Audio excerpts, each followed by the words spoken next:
Apabila kita mahu menyerang pihak musuh, AI kita boleh diprogram untuk menyekat alat komunikasi mereka sebelum tentera udara kita sampai. Okey, seperti yang kita tahu, sekarang ini sedang berlangsung event 5 di Langkawi, di mana semua teknologi aviation ataupun teknologi udara akan dihimpunkan dan dipertontonkan oleh semua orang. Jadi hari ini saya ingin mengetengahkan teknologi AI dalam sistem peperangan udara hari ini. Seperti kita tahu, peperangan udara telah pun berganjak berzaman dengan teknologi-teknologi baru. Tetapi hari ini apabila AI membangun begitu pesat, maka AI hari ini telah mengemudi sistem peperangan dalam skop peperangan udara. Yang pertama adalah drone otonomi ataupun swarm AI. Drone otonomi atau swarm AI bermaksud drone yang dikemudi secara langsung oleh AI tanpa adanya kawalan daripada manusia. Ini boleh kita tengok di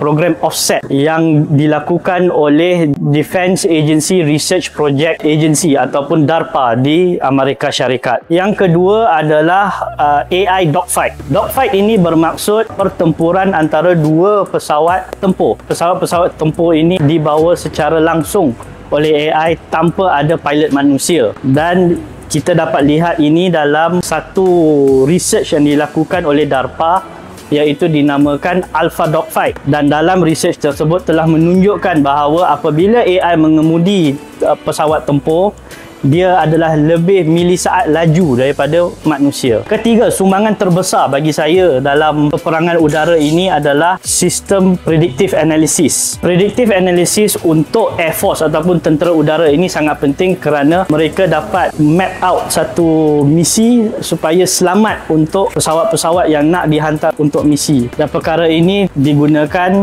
oleh kebanyakan negara hari ini dengan menggabungkan sistem-sistem imajan satelit, communication signal dan sebagainya. Dan akhir sekali, sumbangan yang teknologi AI telah membawa kepada peperangan udara hari ini adalah sistem AI yang boleh menjadi sebagai comms and radar jammer. Maksudnya, apabila kita mahu menyerang pihak musuh, AI kita boleh diprogram untuk menyekat alat komunikasi mereka sebelum tentera udara kita sampai.